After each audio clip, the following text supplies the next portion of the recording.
bem-vindos ao canal Futebolaço, eu sou o Dieguinho, tá entrando no ar mais um pós-jogo do Dieguinho, de Sampaio Corrêa 0, Vasco da Gama 0, o Vasco por hora segue no G4, faltam agora 2 jogos para acabar a Taça Guanabara e a fase classificatória para as semifinais do estadual. O Vasco tem 2 clássicos por fazer, agora é a equipe do Rio de Janeiro que tem a pior tabela nessa reta final. E vou já levantar aqui um spoiler para vocês. O Vasco pode, a depender de uma combinação de resultados, terminar a penúltima rodada na 9ª colocação.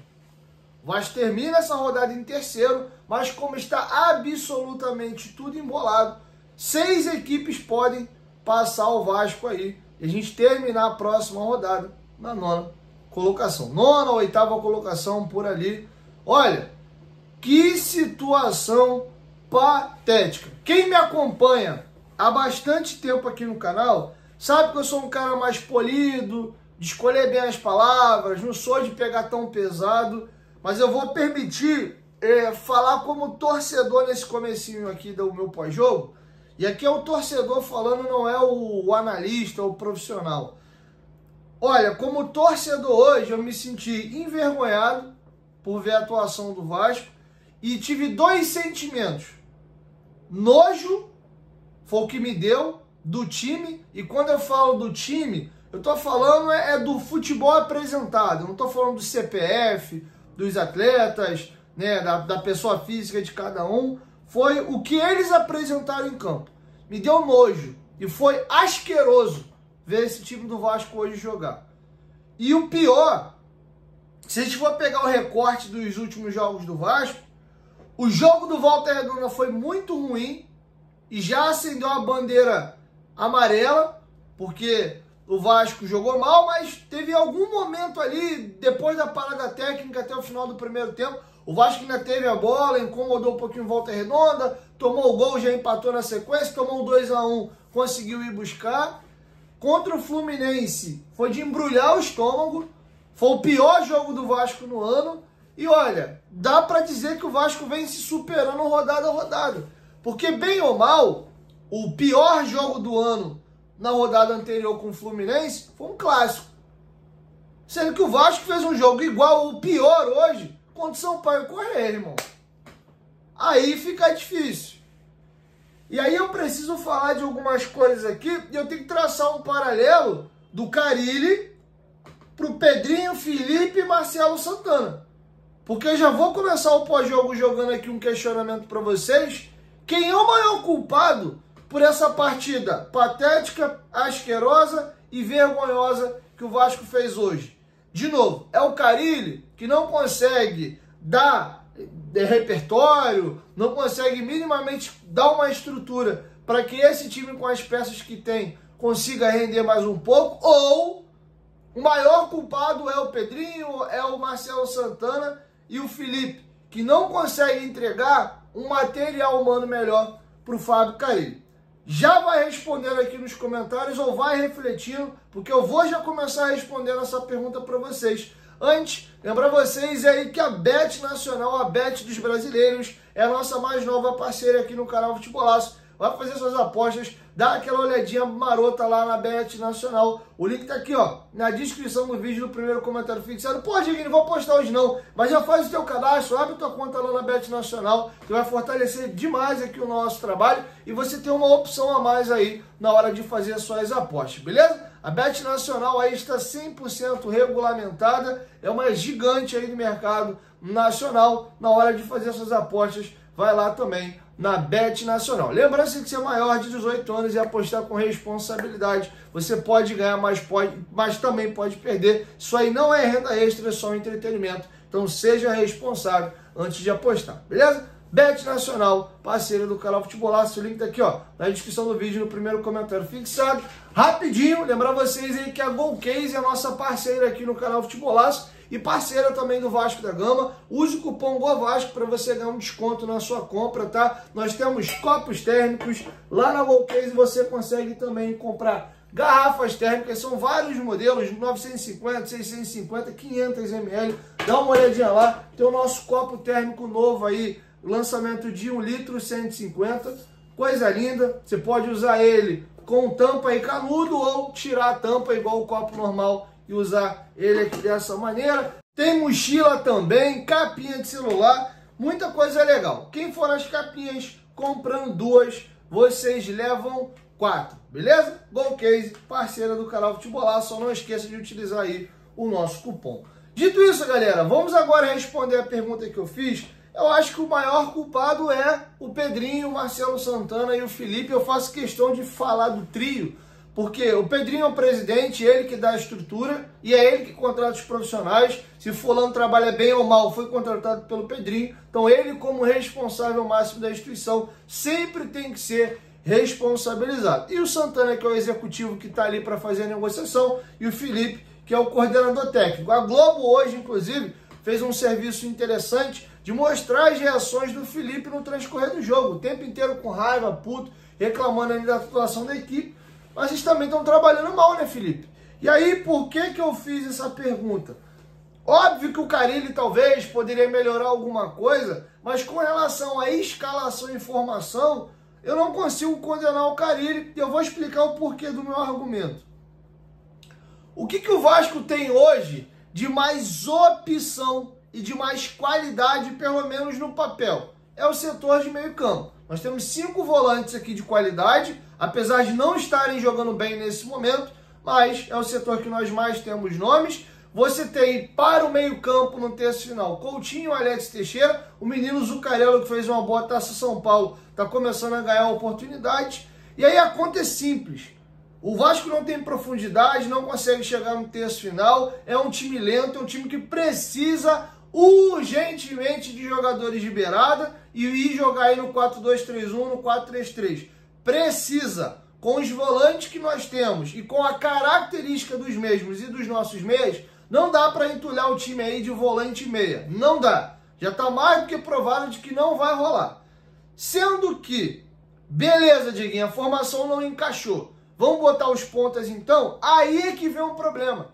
Você vai abrir mão de 2 volantes ou de um volante mais um meia. Empurrar essa galera para o banco para colocar o Jean David de titular, para colocar o Alegria de titular, para botar o Maxime Domingues de ponta de titular, coisa que eu até questiono, que eu acho que o Maxime do nada foi lá pro fim da fila e hoje ele entrou ali de segundo volante para jogar ao lado do Matheus Cocão, posição que já ouvimos do próprio Carille falando que é a que ele mais gosta de atuar. Ele pediu para vir jogar na dele e não ficar jogando tanto de ponta ali.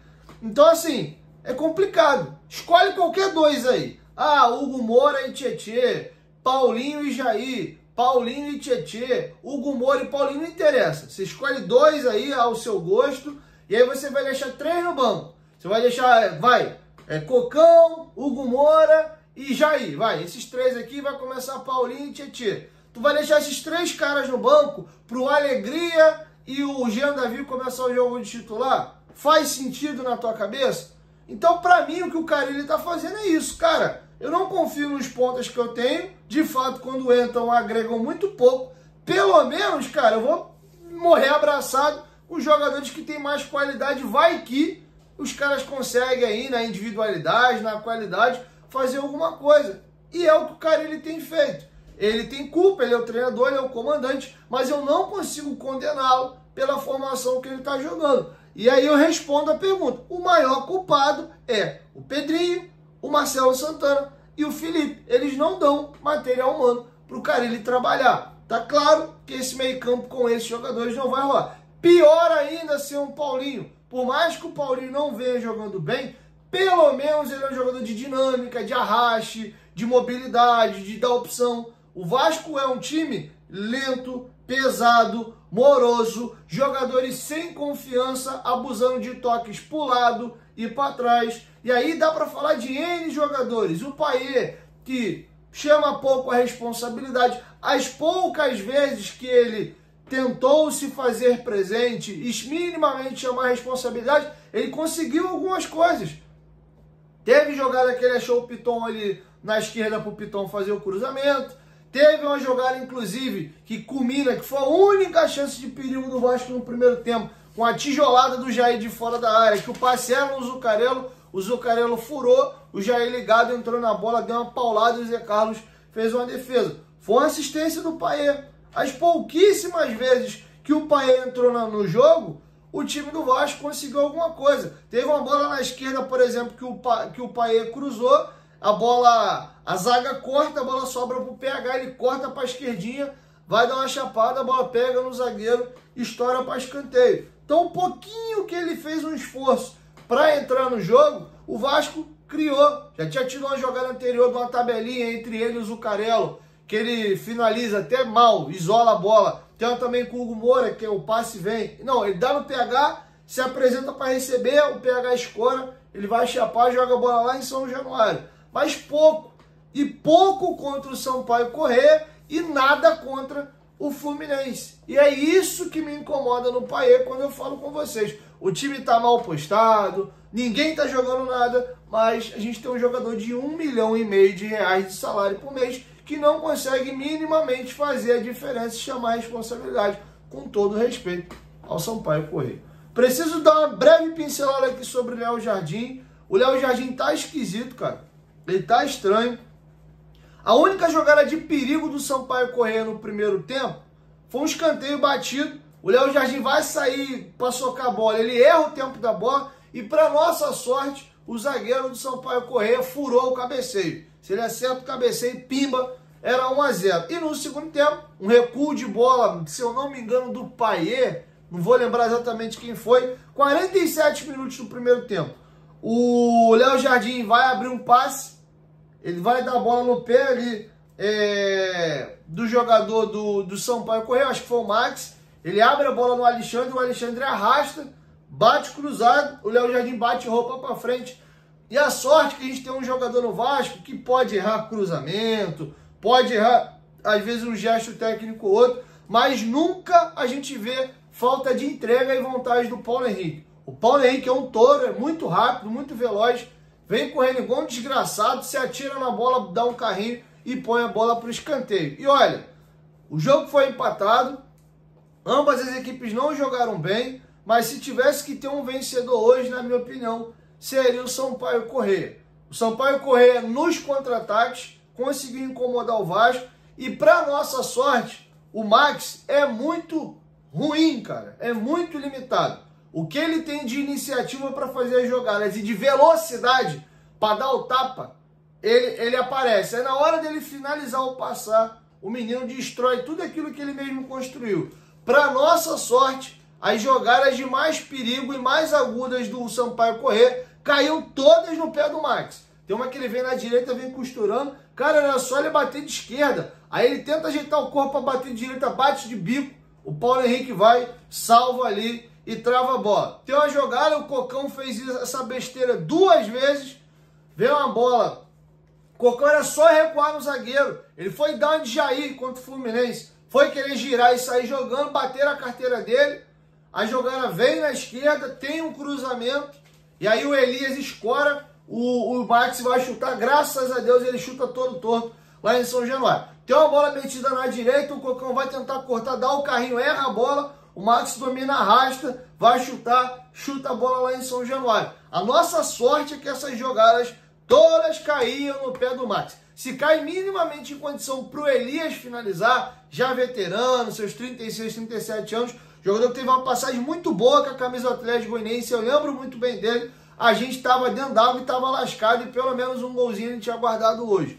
Que jogo medonho do Vasco. E aí, cara, tudo piora, porque assim, nessa formação do 4-3-2-1, o time não tem profundidade, não chega tanto ao terço final, mas pelo menos o Vasco consegue ter um pouco a bola, mesmo que sem efetividade, muito toque pro lado e para trás, mas ele um pouquinho se defende com a bola contra os pequenos. Contra o Fluminense, foi uma completa inoperância. E aí, cara, o Carille, e nem acho que ele fez errado, tá? Ele abre mão aí do 4-3-2-1 e vai pro 4-2-3-1. Ele faz uma primeira mexida com 16 minutos. Ele tira o Tietchan e o Jair, ou seja, ele tira 2 volantes, coloca um volante e mete um atacante. Ele empurra o Zuccarello para seu ponto direita, empurra o Alegria para seu ponto esquerda, centraliza o Payet e faz por dentro aqui dois volantes, Hugo Moura e Cocão, que já jogam juntos há uma paz de tempo, e o Vasco consegue circular melhor a bola. O Payet parece que fica mais solto e você vê espaço para os jogadores de trás, ou melhor, de meio campo, seja o Payet que era o 10 ou os volantes, conseguir flutuar melhor. Porém, a porcaria da inoperância e da falta de efetividade de conseguir chegar na linha de fundo e achar um cruzamento, um passe para trás, ou uma pifada do 10 ali para um ponta fazer a diagonal e sair na cara do goleiro. O time não conseguia. Volta a ser aquele velho Vasco pobre do ano passado,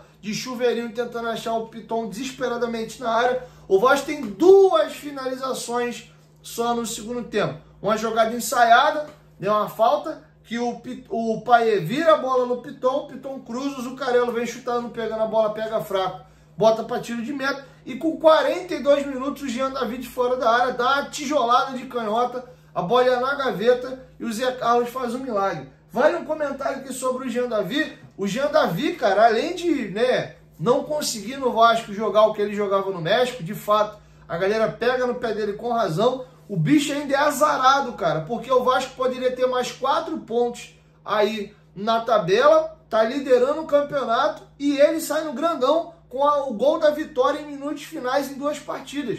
Porque ele dá uma paulada contra o Bangu no canto e o goleiro faz um milagre no chão, um chute mega difícil. E hoje, de novo, ele dá uma pancada no ângulo, ia fazendo um gol bonito e o goleiro faz outro milagre. É óbvio que a sorte acompanha os competentes. Até nisso, o Jean David, o bichinho aí é azarado, cara. A gente podia ter ganho o jogo hoje aí e até amenizar um pouquinho, talvez, a pressão em cima dele. Um goleiro, na vez dele, o goleiro vira o Neuer, o centroavante vira o Sérgio Ramos, enfim, é complicado, cara. O meia, o atacante dos caras vira o Pelé. Coitado aí do nosso Jean David. E o que aconteceu? O Vasco ficou mais espalhado no campo, alguns jogadores conseguiram ter um pouco mais de dinâmica, mas o Vasco também ficou exposto. A segunda substituição dele é tirar o Zuccarello e botar o Jean David, aí já trocando jogador por jogador, mas mantendo o esquema. E aí, cara, o Sampaio Corrêa no contra-ataque começa a enfileirar oportunidades. O Max isola uma bola com 28, que é que eu falei que vem um cruzamento após um erro bobo e tolo do Cocão. O Elias escora e o Max isola. Aos 31 também tem esse bote errado do Cocão que eu falo, ele isola. Com 34 o Eliandro bate uma falta quicando. O Léo Jardim faz a defesa. E o Alexandre, no cruzamento da direita, ele cabeceia meio que pro chão, a bola sobe, sai para fora, ele é até substituído depois desse cabeceio. Então o Vasco começa a tomar um calor nos contra-ataques ali, a partir da segunda substituição. Olha, muito ruim o jogo do Vasco. E vou fazer outra pergunta para os senhores aqui. E aí, sem clubismo, colocando o coraçãozinho de lado e falando com a razão. Alguém aqui acredita na vitória do Vasco contra o Flamengo no final de semana? E já adianto, em caso de derrota do Vasco para o Flamengo, eu diria que é pulo de 10 ou pule de 10 o Vasco ficar fora aí do G4. São enormes as chances de uma derrota, o Vasco cair aí para sexto, quinto, sétimo, despencar na tabela. E aí teria que ir para a última rodada, vencer o Botafogo, que provavelmente ainda vai estar brigando para classificar, e torcer ainda para uma vitória contra o Botafogo e alguns tropeços na rodada para a gente classificar. Apesar da gente estar ainda no G4, eu acho que o Vasco conseguiu nessas 3 rodadas fazer muita força e grandes são as chances do Vasco não classificar, tá bom? Infelizmente esse é o cenário e o ano vai começar aí bem puxado pro Pedrinho, tá bom? E nesse ritmo a batata do Fábio Carille começa a assar também, tá bom? Então esse é o nosso comentário do pós-jogo de hoje. Confesso que eu tô bem preocupado já falando de Copa do Brasil, tá? Porque é jogo único na casa do adversário e não tem avanço de fase no empate. O Vasco vai ser obrigado, com esse futebol ridículo, jogar contra o União Rondonópolis lá em Mato Grosso, provavelmente num campo acanhado, gramado lá não é essas coisas, o empate, o adversário levando para os pênaltis. É sobre esse futebolzinho de M que o Vasco está jogando e nessa condição a gente vai ter que ganhar do União Rondonópolis, tá? Olha que situação, eu estou preocupado aqui do Vasco não ganhar eventualmente o União Rondonópolis. Tá feio, cara, tá muito feio a coisa pro lado do Vasco. E a culpa, infelizmente, maior, na minha opinião, é sim hoje do presidente Pedrinho, do Marcelo Santana e do Felipe. Falta material humano. E outro detalhe que eu ia deixando passar. Para mim, não sei para vocês, tá claro que o Lucas Oliveira não é a solução da nossa zaga. Para quem estava desesperado ano passado com o Léo, Pelé e Maicon, não é o Lucas Oliveira para resolver o problema. O Maurício Lemos nem estreou ainda, nem relacionado foi, porque está cuidando da parte física. Já me traz um sinal de alerta, porque o grande reforço para a zaga já chega aí com problemas físicos.